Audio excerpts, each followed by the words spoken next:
You've tuned into Unpause Your Life with Dr. Chellie Estes.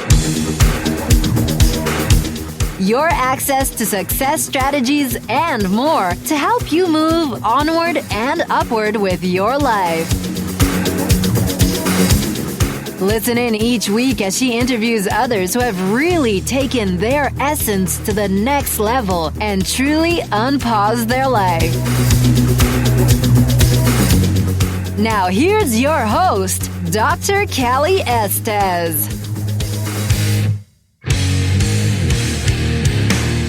Hey everyone, welcome to the show. This is Dr. Chellie Estes, and I am founder of the Addictions Academy, the Addictions Coach, and Rehab Rescue.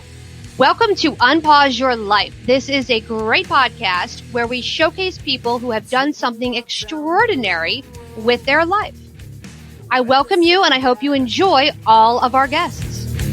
On my way, found a reason to wake up another day. Good morning, and you are listening to Unpause Your Life with Dr. Chellie Estes. And my awesome guest today is Chellie Campbell. I'm so excited for her to be on here.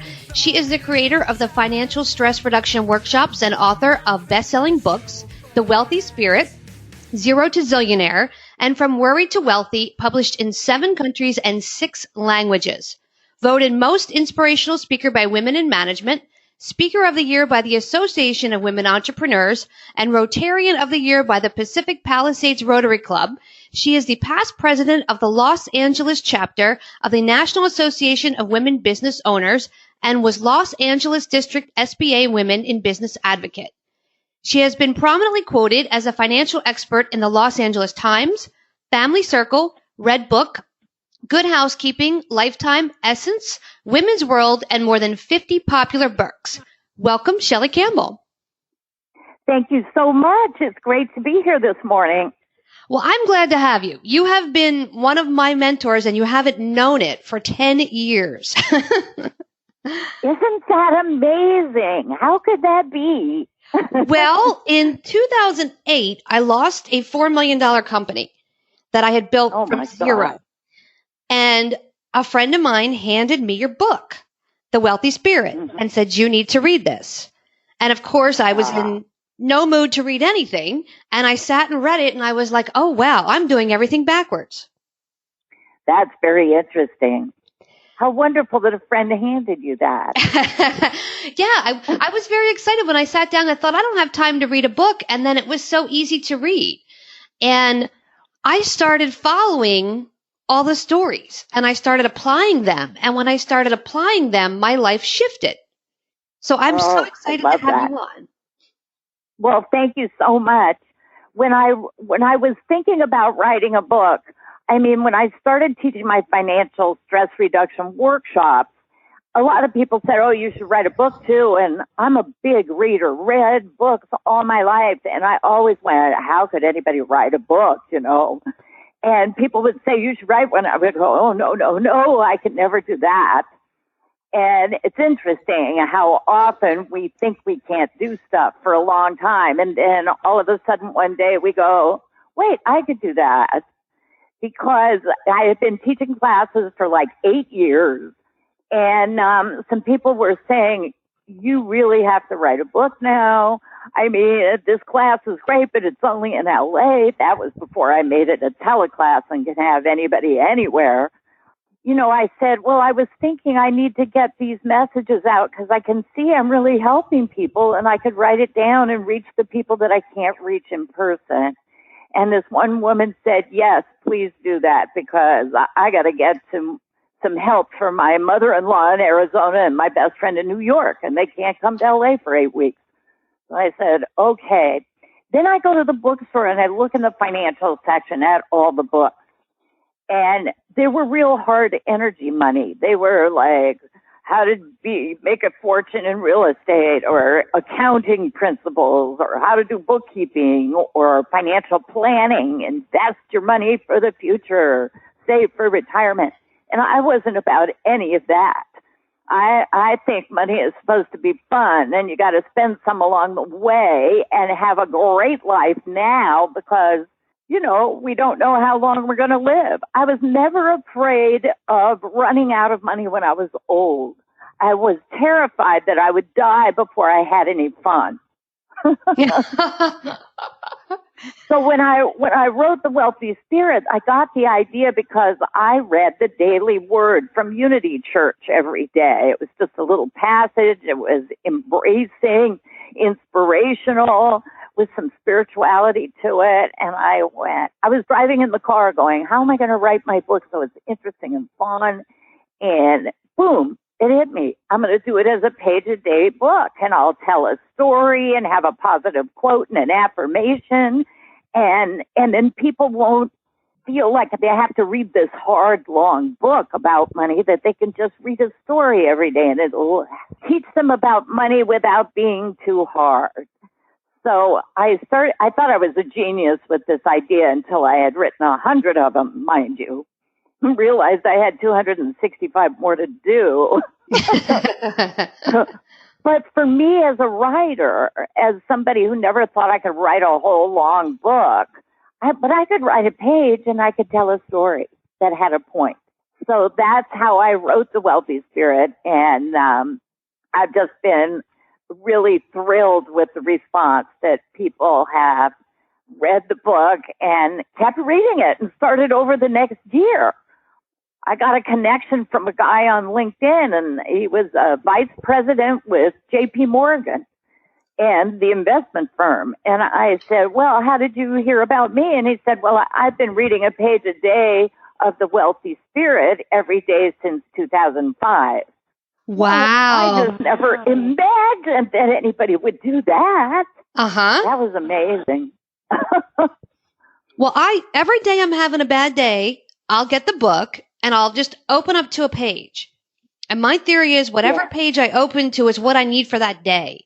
And it has been spot on since I've had the book. And my book is tattered and torn and it's dog-eared, and you can tell I read it. So that makes me feel good. I love that. And I think that's really valuable to have a book with a lot of things in it, a lot of different messages, and just to open it random, because your higher self will guide you to the page that you need that day. I do that myself. Well, I want to talk about 3 things you talk about in this book that I think people do backwards. And you talk about think positive first, send out chips, count your money. Tell me more about that, because I see people going, well, I'm sitting here thinking positive and I'm not a millionaire. And then I have people say, well, I've sent all this stuff out and nothing's happened. Right. Well, thinking positive is like ground zero. You have to start somewhere, and you're not going to get into action unless you believe that the actions are going to bear fruit, that you're going to have some good responses. You can have an idea for a business, but unless you think you can make it work, you're not even going to get started. So for me, the think positive and then send out the ships is basically the law of attraction and then the law of action. So the law of attraction is what you think about is what you create. If you think, oh, those idiots are never going to hire me before you go on a job interview, guess what? They're going to see the chip on your shoulder walk in before you do. And yes, they will not hire you because they can tell a negative attitude. You're wearing your thinking all the time. It shows up on your face, your attitude, your beliefs, whether you're positive or negative, whether you're in a good mood that day or you're happy that day. People can see it. You're wearing it. So what we have to do is talk ourselves up at the beginning of the day. I am rich and wonderful. Today is a fabulous day. I'm going to make money today. People love to give me money. So we have to change. What I've seen is people have so much negativity in their thinking about money. It's usually about scarcity, lack, and limitation. I don't have enough. And from that place, then it's like grasping. And particularly for those of us, you and me, Callie, and others like us who are in service businesses, people want to relate to us from, oh, this is somebody who can help me. This is somebody who's interested in me and cares about me. If you're feeling broke and you only care about making a sale, those people are going to feel that you only care about you and not about them.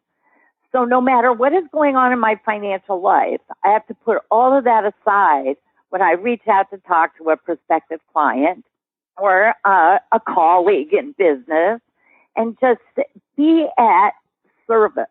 Just say, how can I help you? What is it you need? Because some of the people I talk to don't need what I have. They really do want to save for retirement and need an investment advisor. And I know people like that, so I can refer, and then I'm doing a good job for somebody else. But some people I talk to go, well, I'm just upside down. I don't know what to do. I'm not getting enough business. Can you help me? Oh, yeah, I can help you with that. So that's the thinking positive part, the law of attraction. Doing affirmations, making yourself think positive thoughts by rote instead of money doesn't grow on trees, money is the root of all evil, which people have in there, or it's really hard to make money. The old Donna Summer song, she works hard for the money. All of that stuff just makes you feel like it's unattainable and really hard to get it. And it's really not. So now you can't just do positive affirmations and expect to be sitting on the couch eating bonbons and money is going to pour down out of the roof on you. You know, people say, oh, I'm just doing my prosperity thinking, but nothing's happening. I go, well, what are you doing to serve somebody? What is it you're selling? Oh, well, I have a friend who doesn't have to do that. I just say, you know, look, how many affirmations do you think you'd have to do in front of a piano before you could play it? Right? Wow. Yeah. At some point, you got to take lessons. You got to learn to read music. You got to practice. What does send out chips mean? Well, send out chips is my euphemism for the law of action, meaning you have to do something in life to serve other people in order to make money. And I call it send out of chips because Tony Robbins, in his book, Awaken the Giant Within, he said it's massive, constructive, positive action on a daily basis. And that just sounded really hard to me. So I wanted to take action, but I wanted to be fun and pretty. So there was a 1939 movie starring Tyrone Power. It's called Lloyd's of London, and it was about the beginnings of the insurance company. So in the 1800s, the merchants used to build these clipper ships, these sailing vessels. And they'd spend a long time building the ship and hiring the crew and provisioning it for a long sea voyage.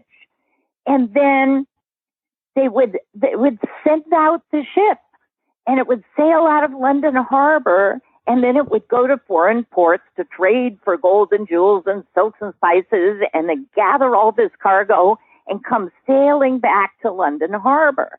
Now, there were no mass communication devices then. There wasn't ship-to-shore radio or telegraph, or certainly not email or computers. So what they did was they would send out the ship, and it's gone. And they don't know whether it's sunk, because stuff happens to ships, right? Mutiny on the Bounty, the Titanic, Pirates of the Caribbean. So you can't just send out one ship and wait. You've got to constantly be building ships and sending them out. And then you don't know what ship is going to come in or when. That's not up to you. Sending out ships is up to you. Take the positive action. And sure as shooting, there will be ships that come in for you. And when that ship comes sailing in laden with all of this treasure, on that day the merchant's fortune is made. And that's where the expression, waiting for my ship to come in, comes from. Oh, wow. I never knew that. That's neat. Yeah. Isn't that interesting? Yeah, that's really neat. But some people are going down to the dock waiting for their ship to come in, but they didn't send any out. You've got to send out ships.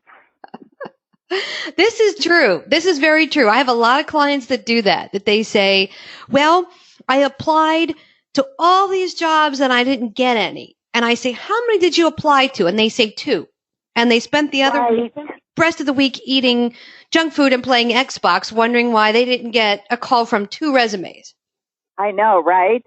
I actually created a ship's log to keep myself honest, because what I would do is I go, I know we've got to make some calls to people. You know, all these people who've been on my mailing list or sent me a note and said, I'm interested maybe in your next class. And I got to get on the phone and enroll them, find out if they're serious, and, you know, do more sales and marketing to get more leads and call these people. But it's hard. That's the hardest thing for most people, is to call a stranger and have a conversation. So people want the money to be in the email and in the website and in the social media, but it's really not there. The money is in the phone. So I had to keep myself honest because I wanted the money to be in the email. I wanted people to just send me money through PayPal, and I didn't have to do anything. That's true. But then I realized where I really made the sales was when I had a conversation with somebody, like, what's up with you and what do you need and where are you struggling with money? And here's what I would suggest you can do to help. Then I would make sales and people would actually pay me and take my class, and it's wonderful. But what I would do, because that's the hardest part of business, is doing sales. Just is. Right. So, what I would do is I would fool myself. I would call the local supply store and order some things. I would call a friend and have a conversation about personal matters. I would be on the phone, but I'd get to the end of the day and go, I didn't make any money today, but I made a lot of calls. And then I would go, no, you only made like one call that was a business call.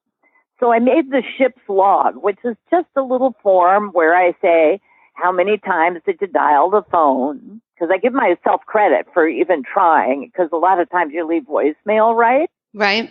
So I would just make a hatch mark. And then how many times are you going to actually talk to people? So maybe I'll dial the phone 20 times and I'll actually talk to 5 people. And then how many people are going to need another conversation with you or a personal meeting? And then how many people are going to sign up for your class because of all this? And I would put those numbers in. And then throughout the day, I would look at my ship's log and go, oh, well, I have to make some more calls because I haven't done what I said I was going to do yet. And it keeps me on purpose. That's awesome. Now, I know this is for business. So you think positive, you send out ships, you make the calls, you do the work, and then your, pirate's booty comes in, you count your money. But what about personal life? Can people use this in their personal life? Absolutely. In your personal life, you still want to be thinking positive. You want to show up looking like a happy camper. You want people to lighten up and brighten when they see you, to get a big smile on their face. This is wonderful because your life is going to be so much better, and so is theirs, because the crankiness also spreads. And the happiness and joy spread. So you want to be lighting the fire of happiness and joy out there. And then sending out ships for you, it's like if you're a stay-at-home mom, what's sending out a ship? Well, sending out a ship is taking care of your kids, is making sure they're healthy, is figuring out what they need in terms of support for their schoolwork, helping them do homework, helping them get to extracurricular activities. And then budget. Very often, the stay-at-home mom will run the money too. I remember my mom used to get Dad's paycheck and take it to the bank, and then she would get cash for the discretionary budget items. So she had an envelope, and she would put cash in school activities, clothing, entertainment, dinners, whatever. She had a whole series of things. And then when we came home and said, hey, Mom, need money for the class jacket. Can I have the class jacket? She'd go, take us to the envelopes. Let's see what's in there. So if there was no money in clothing, maybe we could call it a school activity. And if there wasn't money in there, maybe we don't go to the movies this month and we just take the entertainment money. So we got to see really clearly, this is a great teaching tool for kids, by the way, because I got to see very clearly that if there was money in the envelope, I could have what I wanted. If there wasn't any money in the envelope, I couldn't. Now, there wasn't a lot of conversation about how the money got in the envelope and how we could get more money into the envelope. So I had to grow up and figure those things out for myself. But I certainly got the idea of there's a finite amount of money and you can spend it on this or that, but not both. So there were trade-offs. So all of the things of thinking positive and sending out ships absolutely apply to anybody in their personal life. This is so interesting because my husband and I came from very different backgrounds. I grew up in the house where there was never any money for anything. You want to go here, we don't have the money for that. You want to do this, we don't have the money for that. So I was always told there's never enough. We always live in lack. And my husband was just the opposite. He said, I want a car. Dad and Mom went, here's the keys. And then he wrecked the car 3 hours later, and they said, here's the keys to a new car. So he learned, I just say I want it and I get it. Well, when we got together, I said, life is not like that. You know, unless Mommy and Daddy are going to finance you, life is not like that. You have to actually do work. And I had to learn how to be more positive because he was always positive.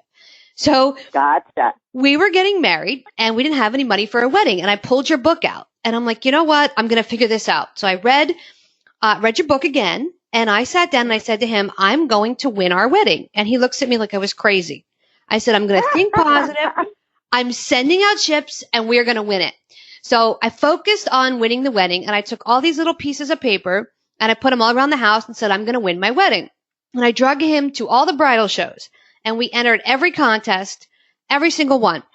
And the first thing that happened was probably about 30 days in. This woman came up to us and said, oh my God, your husband looks like Bret Michaels. I want to shoot your wedding, photography for free. We give one package away. God. Yep.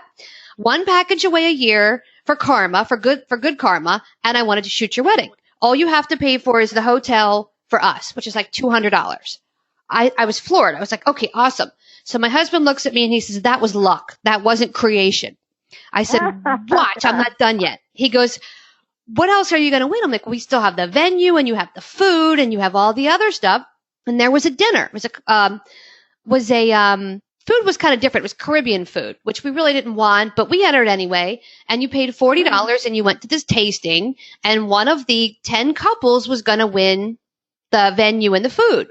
So we went and you fill out a thing and you put your name in a hat. You only have 2 chances because there's 20 tickets, 10 couples.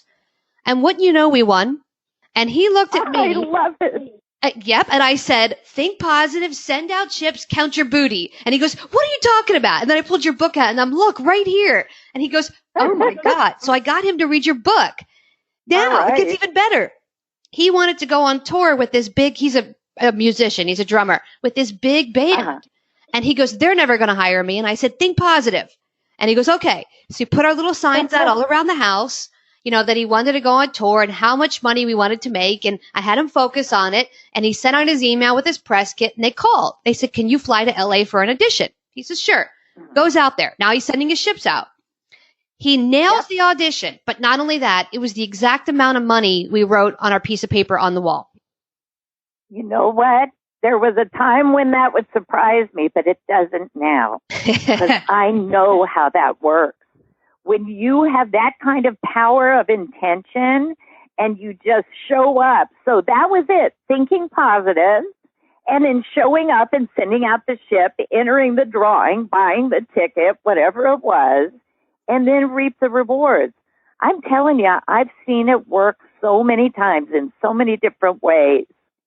I will tell you, one of the things that I do is I play poker. That's my hobby. And it makes money too, which is really fun. And some people say, you're a financial professional and you gamble? And I go, well, it's risk-reward ratios and you have a budget for it and you see how you're doing. You keep track. It's like anything else. And what in life is not a gamble? There's not a house that can't burn down, a stock that can't lose its value. You don't even know you'll be alive tomorrow. So you might as well do what you want. Take some risks, take some chances, and have some fun. Well, I have a big speech coming up for Women's Poker Association.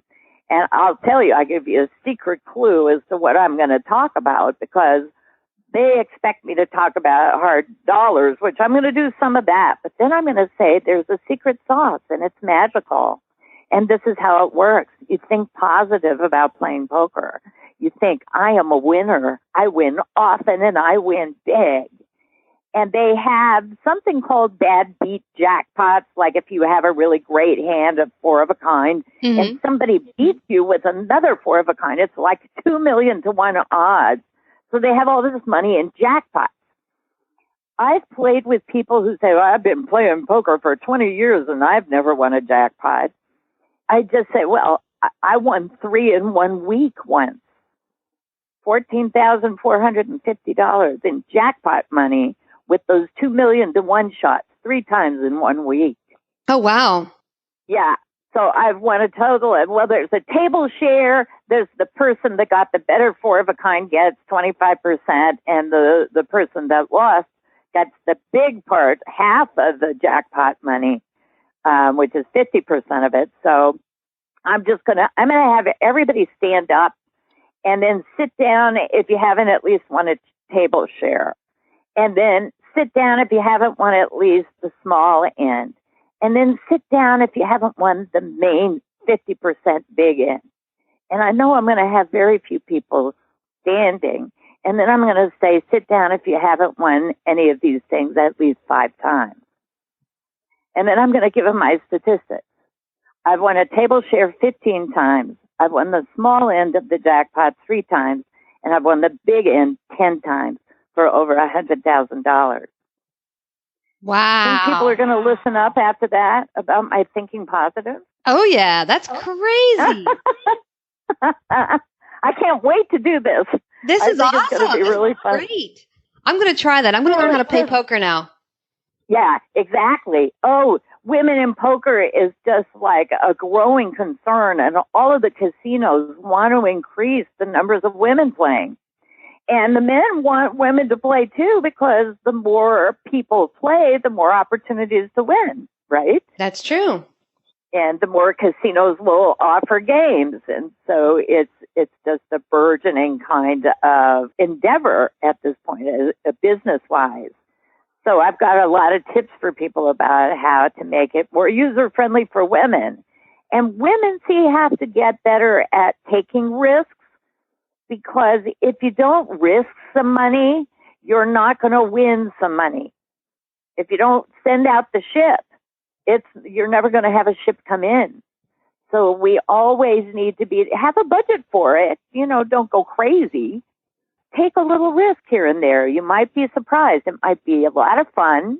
You'll meet some really great people, and you'll learn some skills. I wrote a chapter in my latest book, From Worry to Wealthy, was all for women. And I wrote a chapter called The Amazing Things I Learned About Business from Playing Poker. Wow. Yeah. So it's fun. Things like being patient. You can't make a bad hand into a good hand. You have to wait for a good hand. Mm-hmm. And sometimes you can just play your position and pretend you have a good hand and get other people to fold because you're looking so positive. That's the amazing thing about poker. It's pretty fun. Very cool. So tell the listeners about this class you have coming up and what that entails and what that could do for them. My class, I designed it back a long time ago. I designed it in 1990 when I owned a bookkeeping service, and I saw all of these people not be able to read the financial statements I gave them, and they just didn't know very much about money. And financial literacy is not taught in our school system for the most part. Mm-hmm. So I started consulting with my clients, and 3 of them in the same week said, you should be teaching this. And I thought, well, yeah, I know there are a lot of workshop leaders out there. A lot of them are motivational, and then there's teachers who teach classes. Well, I want to combine the two. I want it to be motivational. I want it to be spiritual. I want people to make money doing good things, not stealing or lying or cheating or any of that. And so I designed an 8-week course with all of those pieces in it, because I believe we're spiritual beings having a material existence, and we should master both of them, not be totally broke. I saw a lot of the wealthy people had no spirit, and a lot of the spiritual people were really broke because they had, I should just be giving out of my heart and soul and for the good of humanity, and I can't take any money for that. Well, if you don't take any money, you're not going to be able to eat, and then you're going to die. So that's not a workable premise. Right. So the class, 2 hours a week for 8 weeks, and I take people through all of the law of attraction, all of the law of action, advertising, selling if you're in business, or if you want a better job, it's the same thing. Everybody's in sales of something. Even if it's selling your kids on doing their homework, it's a sale. So we talk about that, and then we talk about goals and plans and dreams and what's your action plan to achieve and what ships you need to send out. What's the learning you need to do? And then what's it all about, Alfie? What's your gift? What's your purpose on the planet? What are you here to do? Who are you here to enlighten? What are you here to learn? And then a completion and acknowledgement, and then helping everybody. So that 8-week program, the next one will be in February of 2019. I'm in the middle of a class right now. And I give a money-back guarantee you're better off financially at the end of it. Oh, wow. That's really neat. I know, right? You can take the whole thing, and if you do the work now, that's the small print. You got to do, actually, the things I tell you. But I'm available all the time for people to call and have a private conversation with me about how to do that. I keep the classes really small, 5 to 8 people. That's the maximum, because I want to give everybody personal attention and find out what are the attitudes and beliefs. Like your husband always thinking the money's going to appear and you thinking, no, money doesn't appear at all. It's hard to get it. Those are beliefs, and they got put in, and you can change them, because this truth is really in the middle, isn't it? You got to do some things to make the money. But if you have the right attitudes and beliefs, the money flow starts being easy. And that's what we all want. So if people are really working the program and the program actually doesn't work for them, I'll give them the money back, because I don't want to win if they don't win too. So how can my listeners find you? How can they sign up for your program? How can they call you? What's your website, your Twitter, your Facebook, that kind of stuff? Sure. My name is spelled Chellie, Chellie. And if you get that piece, Chellie, you have me forever, because my website is Chellie.com. My email is Chellie@Chellie.com. My phone number, my contact information, I'm in Los Angeles, so call me up, 310-476-1622. That's my home office. And I'm happy to talk to any of your listeners. You're a wonderful person, and I know you have wonderful listeners that I would love to talk to and help in any way I can. Awesome. And we will put all that information up for everybody on the website. So when they see your photo on our unpauseyourlife.com, it'll have everything, how they can reach you, your website, your phone number, everything. And thank you so much for coming on. It's been such a pleasure. Oh, it's been wonderful talking to you. Thank you so much for the kind invitation, and have a happy and prosperous day.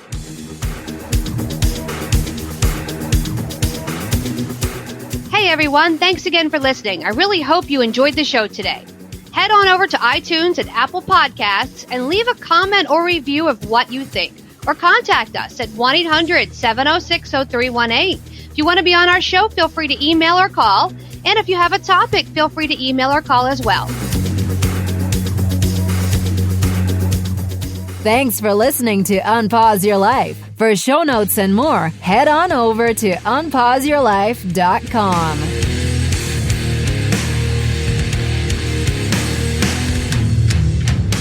Big shout out to recoveryinnovators.com for help producing this show. Thank you guys. I took a walk down the long road where they said that I shouldn't go. On my way found a reason to wake up another day, but they needed to show you all the things that you won't do. Find faith or religion, but nothing to show for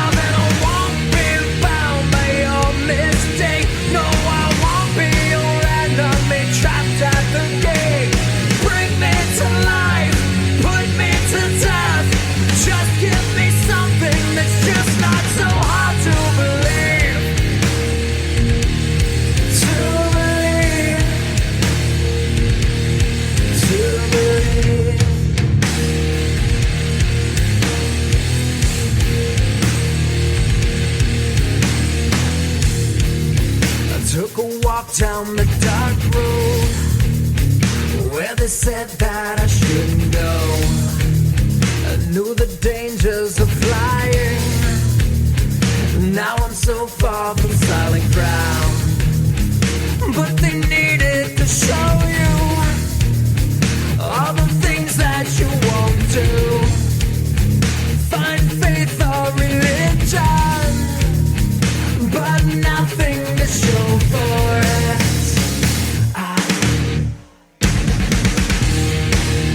No need to escape in love with my pain.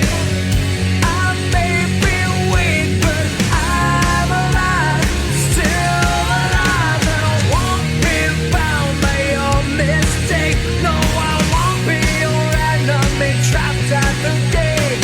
Bring me to life, put me to death. Just give me something that's